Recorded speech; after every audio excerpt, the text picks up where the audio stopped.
Hello friends.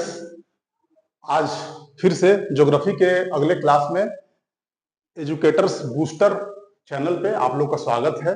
हम लोगों ने कल सोलर सिस्टम देखा था, यूनिवर्स कैसे बना, उसके बाद हम लोग सोलर सिस्टम पे मूव किए थे। तो मैं चाहता हूं कि आप लोगों को जो भी चीज यहाँ पढ़ाया जाए उसे पेन डाउन भी करा दिया जाए साथ ही साथ, क्योंकि पेन डाउन करने से ये होता है कि आप लोगों के पास अपना एक नोट्स प्रॉपर होगा और प्रॉपर रूप से आप उसको फिर रिवीजन कर पाइएगा। ठीक है, तो इसी क्रम में मैं आगे बढ़ूंगा और बढ़ता हुआ सोलर सिस्टम में मैं सबसे महत्वपूर्ण इसके सदस्य जो हैं सन, तो सन के विषय में आज हम लोग कुछ बेसिक बात जानेंगे। और मुझे पूरा विश्वास है कि इस क्लास से आपका सोलर सिस्टम का काम बहुत अच्छे से चलेगा और एग्जाम में आप क्वेश्चन को करेक्ट करने की स्थिति में होंगे। ओके, तो हम लोग आगे बढ़ते हैं। तो आज हम देखेंगे कि सूर्य की संरचना क्या है। मैंने बता दिया था पहले भी कि प्रारंभ में जब यूनिवर्स का निर्माण हो रहा था तो उस के क्रम में हमारी गैलेक्सी बनी और गैलेक्सी में फिर हमारे सन का निर्माण हुआ, मतलब तारे का निर्माण हुआ। और सन एक तारा है। तो इसके केंद्र में मैंने बताया था कि एक नाभिकीय संलयन, अर्थात जिसको बोलते हैं कि नाभिकीय संलयन, जिसमें दो महत्वपूर्ण अणु मिलकर के एक बड़े अणु का निर्माण करते हैं और उसमें ट्रेमेंडस अमाउंट ऑफ एनर्जी रिलीज होता है, ऊर्जा निकलता है। तो इसके दौरान सूर्य का निर्माण हुआ। तो आइए अब सूर्य के बारे में हम लोग अध्ययन करते हैं। तो देखिए, मैंने ब्लैक बोर्ड पर एक संरचना का निर्माण किया है। ये संरचना कुछ और नहीं, सूर्य के चारों ओर पाए जाने वाले लेयर्स हैं। देखिए, सूर्य में जो लेयर्स प्राप्त होते हैं, ये लेयर्स क्या, सूर्य एक गैस का गोला है, ये तो आप लोग जानते हैं बहुत अच्छे से। तो इसमें लेयर हम अपने सुविधा से मतलब कि बना लिया गया है वैज्ञानिक खोज के द्वारा। ठीक है, तो इसके आंतरिक लेयर, जो सबसे अंदर का लेयर है, उसे कोर कहते हैं। कोर मतलब कि क्रोड भी इसे कहते हैं, कोर भी कहते हैं। तो कोर में क्या है?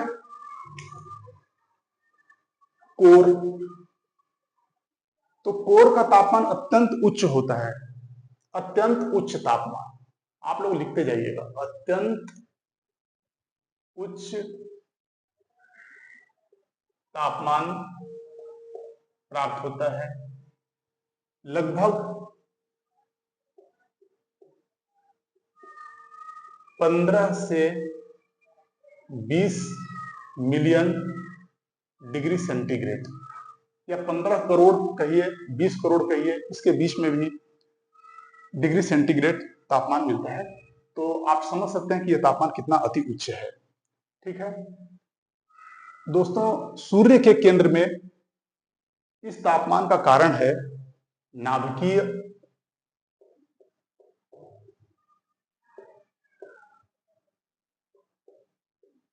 संलयन की क्रिया। नाभिकीय संलयन की क्रिया, ठीक है, जिसे हम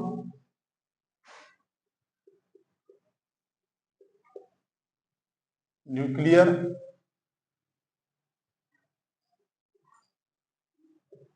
फ्यूजन भी कहते हैं, न्यूक्लियर फ्यूजन रिएक्शन।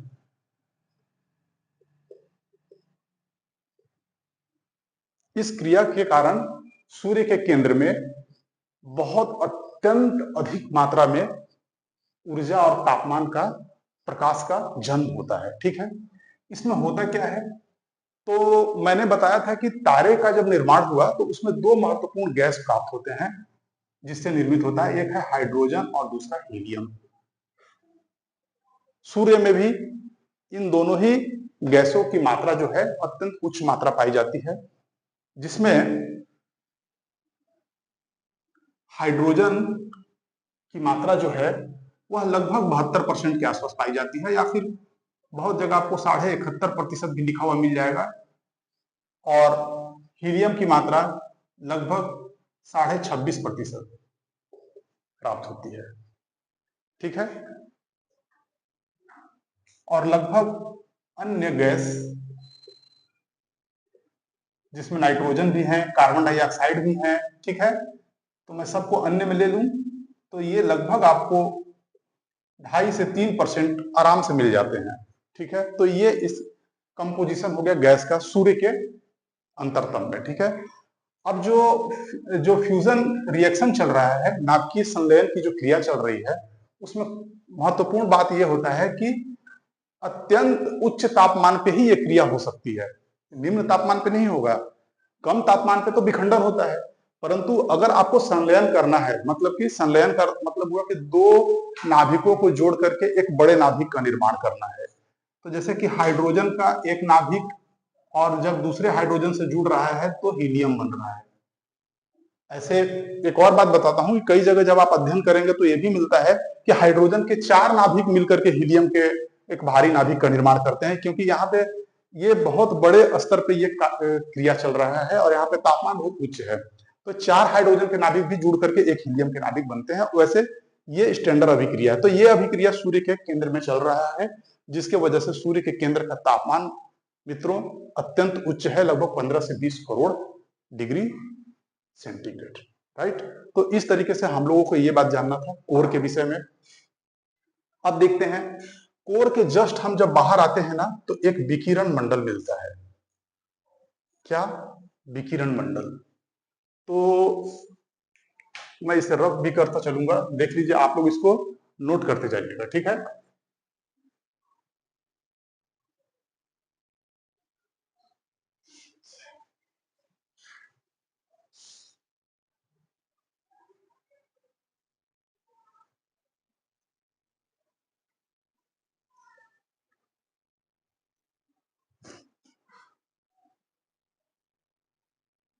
विकिरण मंडल। देखिए ये जो दूसरा जोन दिख रहा है आपको, ये जो दूसरा जोन दिख रहा है ये विकिरण मंडल है, ये वाला, ठीक है। ये पूरा का पूरा जो मंडल है ये विकिरण मंडल है। तो विकिरण मंडल क्या है? तो सूर्य के केंद्र में, मतलब कि मैं एक छोटा सा पिक्चर बनाऊं तो ये है कोर, ठीक है। तो कोर में जो अभिक्रिया हुई, ठीक है, नाभिकीय संलयन की, तो इससे बहुत उच्च मात्रा में जो तापमान, प्रकाश और ऊर्जा की जो उत्पत्ति हुई, अब ये बाहर की ओर सूर्य के बाहर के इस मंडल में आता है। तो यह विकिरण के क्रिया के द्वारा यहां से ऊष्मा का स्थानांतरण होता है, ठीक है। किसके द्वारा? विकिरण के द्वारा। विकिरण के द्वारा ऊष्मा का स्थानांतरण होता है, इसीलिए इस मंडल को हम विकिरण मंडल कहते हैं, ठीक है। विकिरण आपको पता ही होगा, विकिरण ऊष्मा और ऊर्जा का के स्थानांतरण का एक तरीका होता है जिसमें किसी भी माध्यम की आवश्यकता नहीं पड़ती है, ठीक है। किसी भी माध्यम की आवश्यकता नहीं पड़ती है। सूर्य के केंद्र में जो ऊष्मा उत्पन्न हो रहा है, और आपको पता ही होगा, मैं आगे के कक्षाओं में भी डिटेल में बताऊंगा, ऐसे यहाँ भी मैं प्रकाश डालता चलता हूँ कि ये यहाँ पे जो ऊष्मा या ऊर्जा उत्पन्न होती है फोटोन के रूप में होती है। फोटोन, फोटोन क्या है? बहुत छोटे छोटे छोटे छोटे पार्टिकल्स होते हैं, समझ में आया? इसे फोटोन कहते हैं। तो फोटोन के रूप में यहाँ पर ऊष्मा या ऊर्जा उत्पन्न होती है। तो होता क्या है कि विकिरण मंडल के द्वारा इसे अवशोषित कर लिया जाता है, और अवशोषित करके अगले चरण में या फिर अगले मंडल में या फिर अगले सूर्य के लेयर में इस पूरे फोटोन को उत्सर्जित कर दिया जाता है। समझ गए? विकिरण में क्या है? किसी भी माध्यम की आवश्यकता पड़ती है क्या? पड़ती है माध्यम की आवश्यकता? नहीं। तो आप माध्यम की आवश्यकता नहीं है। बहुत ही विस्तृत मंडल है ये, इसका विस्तार बहुत ही ज्यादा होता है। तो इसलिए ऊष्मा को इस पूरे विस्तार के अंदर यात्रा करने के लिए विकिरण के माध्यम से पूरा ऊष्मा जो कोर में बना था वो बाहर की ओर चला आता है, जिसमें क्या होता है कि विकिरण के द्वारा सूर्य की ऊष्मा को अवशोषित करके अगले चरण में, अगले मंडल में, अगले सूर्य के सतह पर ला करके उसे क्या उत्सर्जित कर दिया जाता है, ठीक है। ये हो गया विकिरण मंडल, समझ गए आप लोग। अब सूर्य का अगला जो मंडल है, अगला जोन है, वो है संवहन मंडल। संवहन मंडल, तो संवहन मंडल क्या है उसे भी हम लोग देखेंगे, ठीक है। संवहन मंडल, संवहन मंडल में मित्रों होता क्या है कि आपको पता होगा कि संवहन भी ऊष्मा या ऊर्जा के स्थानांतरण का एक महत्वपूर्ण विधि है, ठीक है। इसमें क्या होता है इसमें होता यह है कि द्रव्य में मूल रूप से ये क्रिया होती है जिसमें द्रव्य का एक अणु ऊष्मा को प्राप्त करके अगले अणु को ट्रांसफर करता है। और इस तरीके से एक देखिए, अगर आपको दिखाएं, जैसे कि पानी का एक बॉयल है, बॉयल कर रहे हैं पानी हम यहाँ पर हीट दे करके, तो क्या होगा, यहाँ पे संवहन एक इस तरीके से धारा का निर्माण होगा मित्रों। ये धारा का, ठीक है, जो गर्म धारा होती है ऊपर उठ जाती है और फिर ठंडी होकर के ये धारा फिर से नीचे आती है। कुछ इस तरीके का ही क्रिया होता है ना संवहन में। तो यहाँ पे भी सूर्य के अगले मंडल में भी यही होता है। जो कम घनत्व के और अधिक गर्म जो यहाँ पर अणु होते हैं वो आगे की ओर ऊपर उठ करके अगले मंडल में चले जाते हैं और ऊष्मा और ऊर्जा जो है वो अगले मंडल में चला जाता है गर्म होकर के। और जो कम घनत्व का है और गर्म हुआ वो अगले मंडल में चला गया गर्म होकर के। जो विकिरण मंडल में जो ऊष्मा आई थी वो, और फिर जो अधिक घनत्व का और ठंडा हो गया वो पुनः ऐसे बैठ जाती है और अगले मंडल में चली जाती है। तो इस तरीके से ऊष्मा ऊपर उठ करके अगले मंडल में प्रवेश कर रही है। तो ये संवहन मंडल हो गया, ठीक है।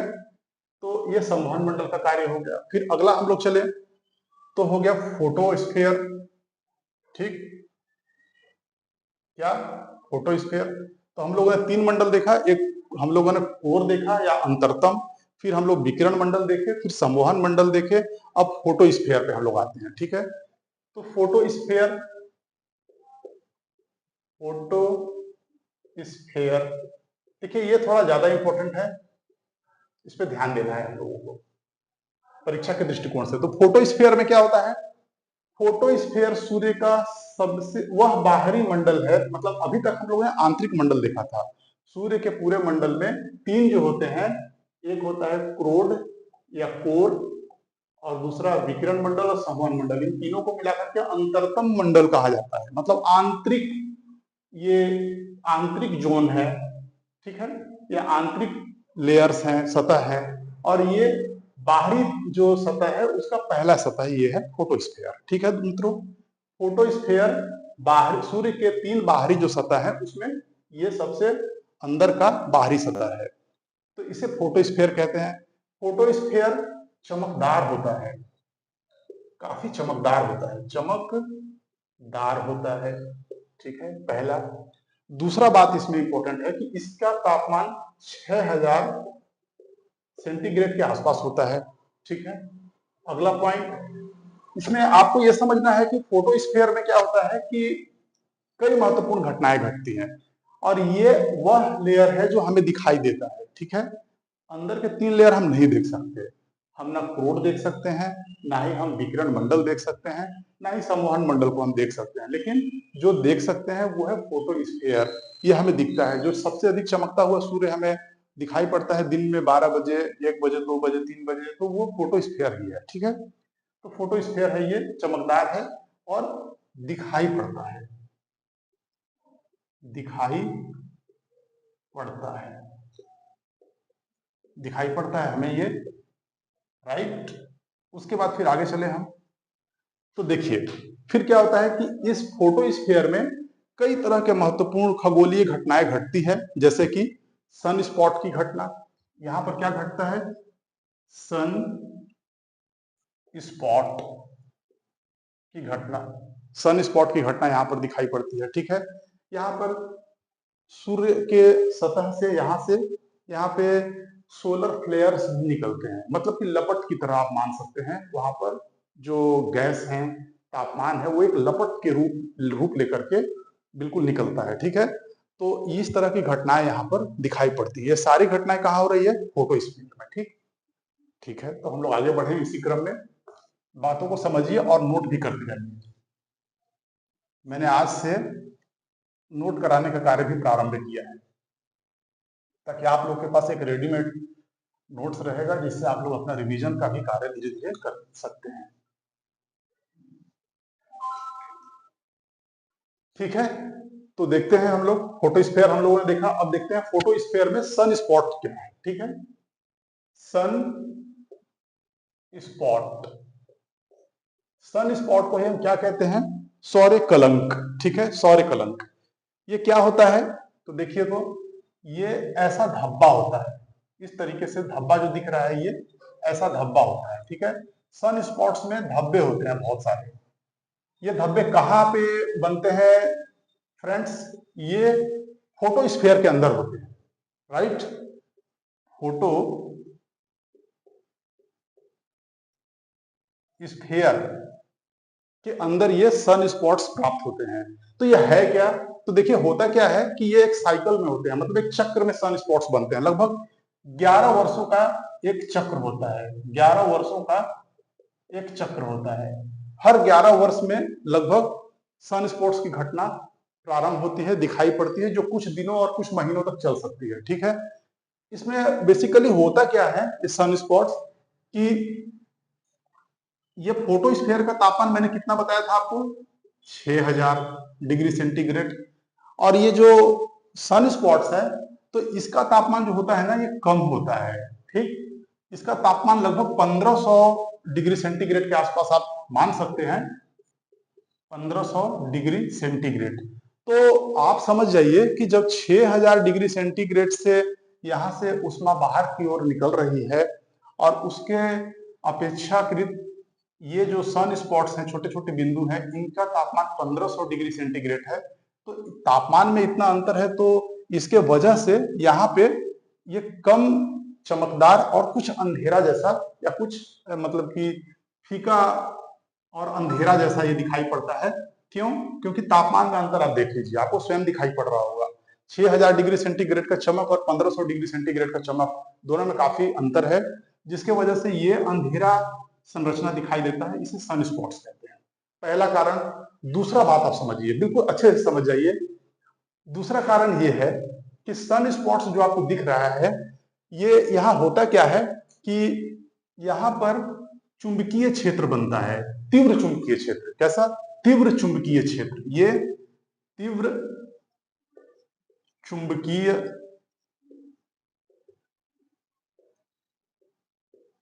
क्षेत्र निर्मित करता है,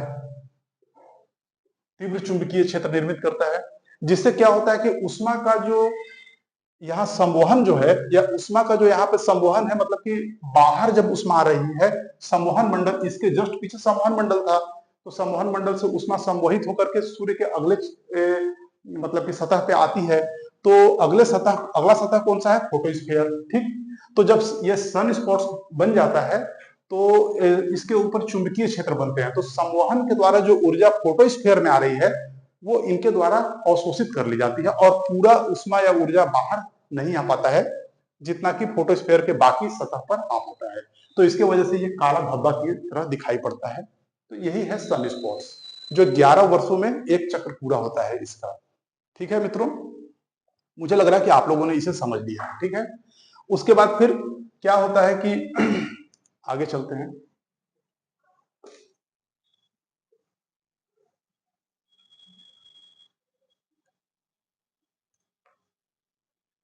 आगे देखिए, उसके बाद सन स्पॉट्स में क्या होता है, यहां पर मैं कुछ दिखाना चाहता हूं। ये देखिए, इसके दो लेयर मैंने बनाए हैं। ठीक है, एक आंतरिक लेयर है। आंतरिक लेयर जो होता है वो इस तरह से होता है, और जो बाहर का लेयर है थोड़ा कम काला होता है। ठीक है, तो जो बहुत ज्यादा काला होता है ना जो लेयर, इस लेयर को कहते हैं हम अम्ब्रा। Umbra, umbra. और जो बाहर का लेयर है जो कम काला है या फिर थोड़ा फीका दिख रहा है, इसको कहते हैं पेनम्ब्रा। पेनम्ब्रा, ये संरचना है इसकी। ठीक है, आपको इसको ध्यान रखना है। आगे बढ़े हम लोग, आगे बढ़ते हैं। उसके बाद फिर हम लोग पहुंचते हैं जिस लेयर पे, उसे क्रोमोस्फीयर कहते हैं। ठीक है, क्या? क्रोमोस्फीयर। क्रोमोस्फीयर, क्रोमोस्फीयर कुछ और नहीं है, ये जो है सूर्य का एक ऐसा लेयर है जिसमें लालिमा ली हुई, जो सूर्य का की जो आकृति आप लोग अक्सर देखा करते होंगे। ठीक है, तो लालिमा युक्त, मैं लिख दूं लालिमा युक्त सतह, लालिमा युक्त सतह है ये। ठीक है, इसे क्रोमोस्फेयर कहा जाता है। बस इतना ही जानना है हमें क्रोमोस्फेयर के विषय में, ठीक है। लालिमा युक्त सतह है, इसका तापमान अत्यंत उच्च होता है, ठीक है, कम तापमान नहीं है, इसका तापमान अत्यंत उच्च होता है। उसके बाद आगे चले हम लोग कोरोना, ठीक है मित्रों। ये जो संरचना है सूर्य की, ये अभी भी खोज का विषय है। तो हम लोग देखें कोरोना, कोरोना मंडल, यह कोरोना सूर्य का जो ये मंडल है, ये सबसे बाहरी मंडल है, ठीक है। सबसे बाहरी मंडल कोरोना है सूर्य का। इसमें क्या होता है, तापमान बहुत उच्च है, अत्यंत उच्च तापमान, उच्च तापमान, ठीक है, उच्च तापमान। फिर क्या है कि यहां पर जो भी पदार्थ हैं वो प्लाज्मा की अवस्था में है। प्लाज्मा, प्लाज्मा का मतलब क्या है, जैसे कि आप लोग को पता है कि पदार्थ की 4 अवस्था होती है, ठोस, द्रव, गैस और चौथी अवस्था प्लाज्मा है, जिसको नवीन रूप से खोजा गया है।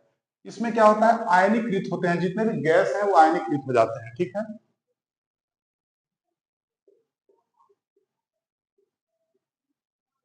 आयनीकृत रूप, आयनीकृत रूप मतलब कि कोई भी चीज जो है वो अपने घटक मतलब कि कणों में टूट जाता है। घटक कण का मतलब इलेक्ट्रॉन में, प्रोटॉन में, इसमें टूट जाते हैं और ये प्लाज्मा का रूप ले लेते हैं, जिसे कि तरल रूप में भी हम मान सकते हैं। ये प्लाज्मा का रूप होता है, मतलब कि कोई भी पदार्थ जो है वो आयनीकृत हो जाएगा पूर्णतः, ठीक है। और ये प्लाज्मा का स्वरूप निर्धारित होता है। तो ये कोरोना के जो लेयर है, कोरोना का जो सतह है सूर्य के सबसे बाहरी सतह में, ये क्रिया हो रहा है, क्योंकि तापमान बहुत उच्च है, ठीक है। समझते चलना है एक पॉइंट को।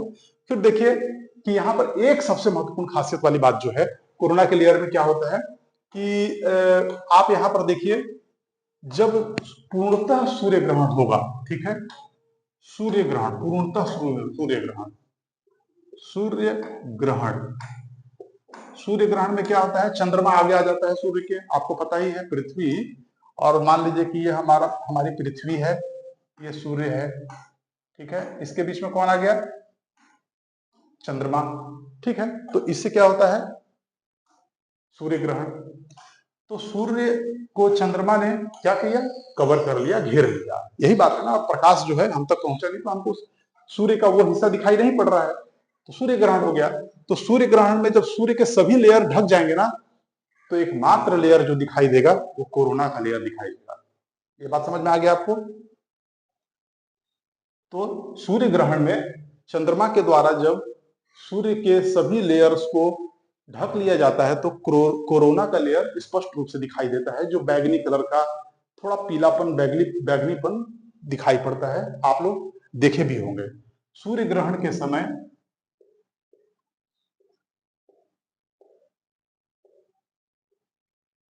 सूर्य ग्रहण के समय दिखाई देता है।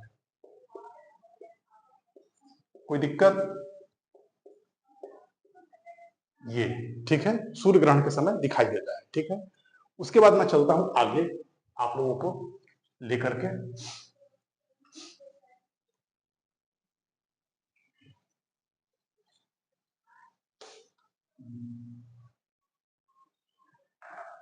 देखिए, तो ये हो गया। अब तो कोरोना लेयर में एक बात और है जो आप लोग को जाननी चाहिए, ये है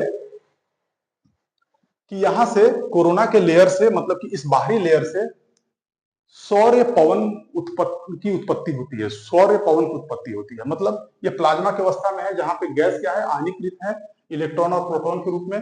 तो वहां पर आंधी के रूप में उठता है, और आंधी के रूप में आयनीकृत जो गैस है वो आंधी के रूप में उठते हैं, और वो क्या होता है कि ये जो कोरोना है, ये लेयर कोरोना है अगर, तो यहाँ से सौर्य आंधी की उत्पत्ति होती है। ऐसे ये देखिए, सौर्य आंधी की उत्पत्ति होती है। ये इस तरीके से ये आंधी आगे की ओर बढ़ती है, ऐसे ऐसे ऐसे ऐसे ऐसे ऐसे, ठीक है, ये आंधी ऐसे बढ़ती है। और दोस्तों क्या होता है कि जब ये आंधी पृथ्वी के, ध्यान से समझिएगा, ये आंधी जब पृथ्वी के चुंबकीय क्षेत्र में प्रवेश करती है, अर्थात ये हमारी अर्थ है, ठीक है, तो अर्थ के पास पहुंचती है जब ये, तो हमारा इसका भी, अर्थ का भी एक चुंबकीय क्षेत्र है। तो जब ये पहुंचती है तो पहुंचने के बाद क्या होता है कि जैसे ही पृथ्वी के वायुमंडल में प्रवेश करती है तो वहां पर बहुत सारे गैस हैं। आपको तो पता ही हमारी पृथ्वी का अपना एक बृहद वायुमंडल है। तो जैसे ही वायुमंडल में प्रवेश करती है और महत्वपूर्ण गैस, धूल कण इत्यादि से जब आकर के टकराती है, मिलती है, तो यहाँ पर उत्तरी ध्रुव और दक्षिणी ध्रुव में अत्यंत प्रकाशमान मतलब की अवस्था का प्रज्वलन होता है। मतलब कि यहाँ पर काफी लाइट यहाँ पर इमिट होती है, लाइट निकलती है। ठीक है, तो ये लाइट जो निकलती है और जो तीव्र प्रकाश की उत्पत्ति जो होती है, ज्योति की उत्पत्ति होती है, तो इसे उत्तरी ध्रुव पर, उत्तरी ध्रुव पर इसे क्या कहते हैं? अरोरा बोरोलिस। क्या? अरोरा बोरोलिस, अरोरा बोरोलिस। और दक्षिण ध्रुव पे जो प्रकाश उत्पन्न होती है उसे कहते हैं अरोरा ऑस्ट्रेलिस।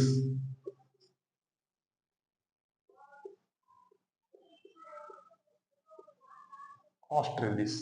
तो इन दोनों का नाम आप लोगों ने भूगोल में काफी सुना होगा कि उत्तर और दक्षिणी ध्रुव पर प्रकाश के जो पुंज उत्पन्न होते हैं उसे अरोरा बोरोलिस और अरोरा ऑस्ट्रेलिस कहते हैं।